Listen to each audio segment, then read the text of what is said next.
हाय, मैं हूँ अक्षय कुरेकर, अ blockchain developer and YouTuber. हमारी नई सीरीज चालू है which is blockchain project ideas. तो हमने 2 वीडियोस देख लिए जिसके ऊपर मैंने देखा था म्यूज़िक डैप कैसे बनाना, उसका आर्किटेक्चर कैसा होता है, कौन-सा टेक स्टैक हम यूज़ करते हैं and all about it. And दूसरा देखा था हमने ब्लड बैंक डैप का यूज़ केस कैसा है, उसके अंदर फीचर्स क्या होने चाहिए, वो क्यों इम्पोर्टेंट है और what are the parameters will affect after implementing that project. तो ये हमने देख लिया। बट मुझे मैंने सोचा कि instead of giving new projects, हम उसके अंदर बात करना चाहिए कि ये प्रोजेक्ट्स को डिसाइड कैसे करना, like why we required blockchain and in most important कौन से प्रोजेक्ट में हमें ब्लॉकचेन की जरूरत है। ठीक है। हमें पता है ब्लॉकचेन टेक्नोलॉजी हमने अभी जान ली अच्छे से कि क्या होता है, कैसे होता है, हमने उसके प्रोजेक्ट्स भी पता है, हमें टेक्नोलॉजीज भी पता है ब्लॉकचेन की। बट वही सवाल, जो सबसे इंपॉर्टेंट सवाल होता है, सबसे अहम सवाल है कि कौन से कौन से प्रोजेक्ट्स में ब्लॉकचेन को इम्प्लीमेंट करना है, या सभी प्रोजेक्ट ब्लॉकचेन के लिए सुटेबल है या नहीं है। नहीं है। सारे प्रोजेक्ट हम ब्लॉकचेन के ऊपर नहीं बना सकते हैं। सबकी अपनी-अपनी रिक्वायरमेंट होती है, सबका एक कंस्ट्रेंट होता है, सबके कुछ पैरामीटर्स होते हैं जो हमें देखने होते हैं before going to the any implementing any projects. तो हम वो पैरामीटर को समझेंगे। हम ये समझेंगे कि कौन से प्रोजेक्ट्स में हमें ब्लॉकचेन की ज़रूरत है और कौन से इसमें नहीं है। ठीक है? तो लेट्स गेट स्टार्टेड। तो सबसे पहला पैरामीटर होता है हमें ब्लॉकचेन को समझते पहले। ठीक है? ब्लॉकचेन क्या है? ब्लॉकचेन एक डिस्ट्रीब्यूटेड लेजर टेक्नोलॉजी है। डिस्ट्रीब्यूटेड लेजर मतलब जो उसका डेटाबेस होता है वो डिस्ट्रीब्यूटेड होता है। ब्लॉकचेन एक नेटवर्क है। ठीक है, सबसे इंपॉर्टेंट। तो ऐसे प्रोजेक्ट जहां पे नेटवर्क आता है, जहां पे नेटवर्क, तो नेटवर्क कौन सा? Network within the organisation. मतलब मान के चलो मेरे पास में एक बहुत बड़ा ऑर्गेनाइजेशन है जिसके अंदर मैं अलग अलग डिपार्टमेंट्स को ओन करता हूँ। फॉर एग्जाम्पल लेते हैं एम्स हॉस्पिटल है। एम्स हॉस्पिटल के मल्टीपल ब्रांचेस है, उनके अलग अलग वेंडर्स होते हैं with respect to requirement, be it some medical kits और there are some electronic equipments जो लगते हैं मेडिकल डिपार्टमेंट में। ये सारे क्या है, और इनका मोस्ट इंपॉर्टेंट, ये अलग अलग रीजन में सेटअप होते हैं।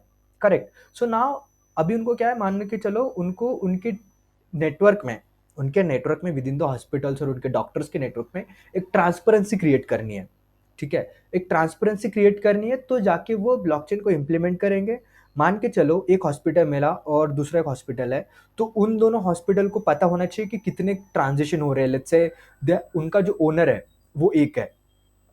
ठीक, या फिर ऐसा भी मान के सकते हैं हम कि इनके दोनों के ओनर अलग अलग है, इसको एक अलग डिपार्टमेंट हेड करता है, बट इनका जो फंडिंग है वो पूरा फंडिंग आती है एक दूसरे से, वो इनका सबका मिलके जितने भी, मान के चलो एक हॉस्पिटल में पांच हॉस्पिटल्स है, एक नेटवर्क में 5 हॉस्पिटल्स है, और पांचों हॉस्पिटल्स अपने शेयर्स जो है, अपने प्रॉफिट्स को डिस्ट्रीब्यूटली ये कर रहे हैं, कलेक्ट कर रहे हैं।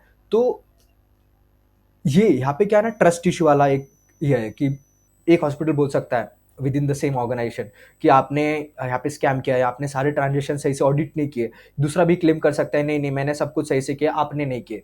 तो ये सिनेरियो को ओमिट करने के लिए, या ऐसा सिनेरियो कभी आए ना जहाँ पे ट्रस्ट आता है, तो वहाँ पे instead of trusting on the organisation, let's trust on the process. जहाँ पे ऐसी कोई सीन आती है तो हम बोलते हैं कि भाई प्रोसेस पे ट्रस्ट करो, आप डोंट ट्रस्ट ईच अदर।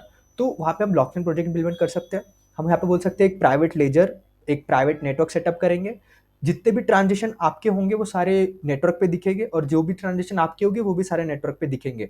और मोस्ट इंपॉर्टेंट, आपका मतलब let's say A and B दो ऑर्गेनाइजेशन है, तो इसका भी ट्रांजेक्शन सबको, यहाँ पे A B C D E ऐसे 5 अलग अलग ऑर्गेनाइजेशन, तो सबको ए का ट्रांजेक्शन दिखेगा, सबको बी के ट्रांजेक्शन दिखेंगे, सबको सी के ट्रांजेक्शन दिखेंगे। तो यहाँ पे क्या होगा ना, एक ट्रस्ट बनेगा। Trust not, they don't have to trust with each other, they have to trust on the process. और ये ब्लॉकचेन पे कैसा खासियत क्या है कि इसकी जो डेटा है वो इम्यूटेबल रहता है, मतलब वो जो एक बार लेजर पे डेटा आ गया वो चेंज नहीं हो सकता। So we are trusting on the process, we are trusting on the technology. तो ऐसे टाइप के, जब कोई ऐसा यूज केस आता है, इस टाइप के प्रोजेक्ट्स में ब्लॉकचेन इंपॉर्टेंट होता है। ये हो गया एक एग्जांपल। अभी दूसरा एग्जांपल, मान के चलो मेरे को जो डेटा शेयर करना है या जो ट्रांसपेरेंसी लानी है वो पब्लिक होनी चाहिए। मतलब जरूरी नहीं है कि विद इन द 5 या 6 ऑर्गेनाइजेशन के बीच में मेरा डेटा शेयर हो, मेरे को फर्क नहीं पड़ता। मतलब मैं चाहता हूँ कि जितने भी नेटवर्क में लोग हैं, भले वो 1000 हो, 2000 हो, 3000 हो, डजेंट मैटर, वो कंप्लीटली पब्लिक होना चाहिए। लेट्स से जैसे अपना फिर डैप्स आते हैं कोई, मान के चलो मैं बिटकॉइन है, बिटकॉइन के अपने ट्रांजेक्शन होते हैं, तो वो ट्रांजेक्शन पब्लिक है, भले उसकी आइडेंटिटी एनोनिमस होती है। आइडेंटिटी एनोनिमस होती है मतलब वो टाइड टू दी वॉलेट होती है, tied to the attach to the wallet. अब ये वॉलेट कंसेप्ट आई होप आपको पता होगा कि हर एक यूजर का वॉलेट होता है और एक यूजर मल्टीपल वॉलेट्स भी होल्ड कर सकता है। Wallet is nothing but the app or a software or a hardware device which stores cryptocurrency और which stores digital identities। ठीक है, उसको हम वॉलेट बोलते हैं।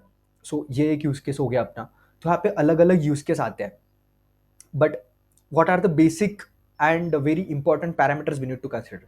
पहली एंड फॉरमोस्ट वो नेटवर्क होना चाहिए। अगर more than two organization coming together and they want to share some data and they have to make sure they have to build a trust within the organization, they have to show transparency within the organization, and they don't want to trust each other। तो इस ऐसे scenario में हम blockchain को लाएंगे। और दूसरा use case मान के चलो मुझे इम्यूटेबिलिटी चाहिए, लेट्स से आइडेंटिटी मैनेजमेंट वाला लेते हैं अपन, सेल्फ सॉरिंग, एसएसआई का यूज केस बहुत ही अच्छा है, जो अभी काफ़ी बढ़ रहा है ग्रेजुअली, काफ़ी मोस्ट ऑफ दी बहुत सारे प्रोजेक्ट उस पर बढ़ रहे हैं। Let's take a example of degree certificate. यहाँ पे डिग्री सर्टिफिकेट जब अपना इशू होता है तो एक इशूअर जो होता है हमारा, इशूअर मतलब जो इशू करता है सर्टिफिकेट्स को, लेट्स कॉलेज और गवर्नमेंट जो इशू करता है, और वो हमारे पास में अभी फिलहाल हार्ड कॉपी होती है। डिग्री जैसे हम इंजीनियरिंग में पास आउट होते हैं या कोई भी ग्रेजुएशन के बाद में जब हमारी डिग्री सर्टिफिकेट मिलती है तो हमारे यहाँ पे बाय पोस्ट और बाय मेल जो भी है सॉफ्ट कॉपी या हार्ड कॉपी हमें मिलती है। ठीक है, बट इसके ना भी बहुत सारे डुप्लीकेट कॉपीज बन जाती है और इसका जो वेरिफिकेशन मैकेनिज्म है बहुत ज़्यादा टीडियस होता है। जब कोई डिग्री सर्टिफिकेट वेरीफाई करना होता है किसी को, लेट्स से एम्प्लॉयर को या किसी इंश्योरेंस कंपनी को, तो वो फ्लो बहुत ज़्यादा टीडियस होता है और बहुत लेंथी भी होता है, और मोस्ट ऑफ द केसेस वो वेरिफिकेशन फेक वेरिफिकेशन भी होता है उसमें। लेट्स से डुप्लीकेट जो फेक डिग्री होती है उसकी भी वेरिफिकेशन वो सही मान लेते हैं मोस्ट ऑफ द केसेस में, ऐसा होता है। That's why we have in current industry बहुत सारे ऐसे engineers, doctors, lawyers fake degree के साथ में चल रहे हैं, अभी भी वो एग्जिस्टिंग करते हैं। बट टाइम टू टाइम उनको हमें कुछ केसेस देखने को मिलते हैं कि हाँ ये पर्टिकुलर डॉक्टर या फर्जी था, या बहुत सारे केसेस ऐसे पास्ट में हो चुके हैं। So to avoid this case completely what we can do, हम ऐसा एक पब्लिक लेजर सेटअप कर सकते हैं। इशूअर जाएगा उस ब्लॉकचेन पे, इशू करेगा सर्टिफिकेट, उसको एक डिजिटल आइडेंटिटी मिलेगी tied up with that particular certificate, उस सर्टिफिकेट के साथ में उसको डीड मिलेगा और वो डीड यूनिक रहेगा खुद में। और जो होल्डर है, मान के चलो मेरे पास में वो सर्टिफिकेट है, तो मैं उस पर्टिकुलर डीड को रखूंगा और वेरीफायर आया मेरे पास में, लेट्स से मैं जिस कंपनी में काम करता हूँ उनको मेरी डिग्री सर्टिफिकेट वेरीफाई करनी है, तो मैं सिंपल जाके मेरी डीड दिखाऊंगा उनको, तो वो क्या करेगा वेरीफायर, ऐप में वो पर्टिकुलर डीड खोलेगा, सर्टिफिकेट देखेगा और वो जाके वेरी चेक करेगा सीधा ब्लॉकचेन लेजर से कि क्या ये सच में इसी के नाम पे इशू हुआ है, क्या मेरे को वहाँ पे ऑडिट प्रूफ मिलता है वहाँ पे उसका। अगर मुझे उस पर्टिकुलर वेरीफायर को उस पर्टिकुलर ब्लॉकचेन पे मिल गया कि हाँ particular let's say XYZ university ने इसका डिग्री सर्टिफिकेट इशू किया on this particular date and he has this particular passing, so ये मेरे पासिंग क्राइटेरिया को सपोर्ट करता है या एलिजिबल है, तो अभी जाके वो मेरे को हायर करेगा, या मतलब फिर वो उसको पता चल जाएगा हाँ this particular individual has the real degree certificate. तो इससे क्या होगा, जो फेक डिग्री सर्टिफिकेट है, तो ऑब्वियसली बात है जो इश्योर रहेगा कभी फेक डिग्री सर्टिफिकेट इशू नहीं करते हैं, गवर्नमेंट अथॉरिटी या जो कॉलेजेस है वो फेक डिग्री सर्टिफिकेट इशू नहीं होती है। फेक डिग्री सर्टिफिकेट कोई डुप्लीकेट थर्ड पार्टी या ऐसे स्कैमर्स लोग बनाते हैं, so they don't have access to the ledger. Issuer strict रहेंगे, जो गवर्नमेंट आइडेंटिटी है वही सिर्फ इश्योर रह सकता है, बट वेरीफायर कोई भी रह सकता है, कोई भी जाके वहाँ से आइडेंटिटी अपनी वेरीफाई कर सकता है कि हाँ ये क्या सच में इसी पर्टिकुलर पर्सन के बिहाफ में इशू हुआ है या नहीं हुआ है। सो यहाँ पे अपना बहुत ज़्यादा जो स्कैम होने की दिक्कत, मतलब जो प्रॉब्लम है, या जो फेक डिग्री सर्टिफिकेट्स या फेक क्रीडेंशियल्स इशू होने का जो भी सिनेरियो है वो रिड्यूस हो सकता है। तो ये काफ़ी अच्छा यूज़ केस है, एंड ये just not only in degree certificate, ऐसे बहुत सारे मल्टीपल जहाँ पे भी सर्टिफिकेट की बात आती है वहाँ पे हम ये वाला एप्लीकेशन यूज़ कर सकते हैं।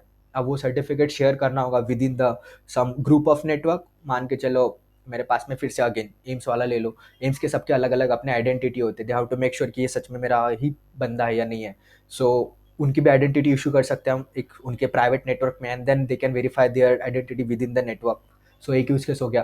और एक पब्लिक में let's say government want to issue the certificate for their complete population, so they can maintain the government can make up their blockchain and they can verify, the user can verify. So वो public blockchain बन सकता है फिर अगर government बनेगा, क्योंकि उनके पास में बहुत सारा यूज़र है. सो कोई भी यूज़र जाके वहाँ पे चेक कर सकता है. बट इशू सिर्फ जो ऑथराइज्ड पर्सन है वही इशू कर सकता है, और वेरीफायर कोई भी वेरीफाई कर सकता है, और होल्डर रहता है इसमें जो कि यूज़र है, जो पर्टिकुलर क्रेडेंशियल्स को होल्ड करे. सो ये एक इसका काफ़ी अच्छा यूज़ केस है. अगर आपको और भी ब्लॉकचेन के बारे में जानना है, और इसके बहुत सारे यूज़ केस है, ब्लॉकचेन के मल्टीपल यूज़ केस है और नए-नए यूज़ केस आ रहे हैं, जहाँ पे पता होगा आपको पब्लिक ब्लॉकचेन अलग होता है, प्राइवेट ब्लॉकचेन अलग होता है. सो आगे की वीडियोज़ में मैं अच्छे से एक्सप्लेन करूँगा. मैं ज़्यादा ट्राई करूँगा प्राइवेट ब्लॉकचेन के जो टीडियस प्रोजेक्ट्स है या बहुत ज़्यादा कॉम्प्लेक्स सिनेरियोज है उनको सिंप्लीफाइड वे में एक्सप्लेन कर सकूँ. So I hope you enjoyed this video.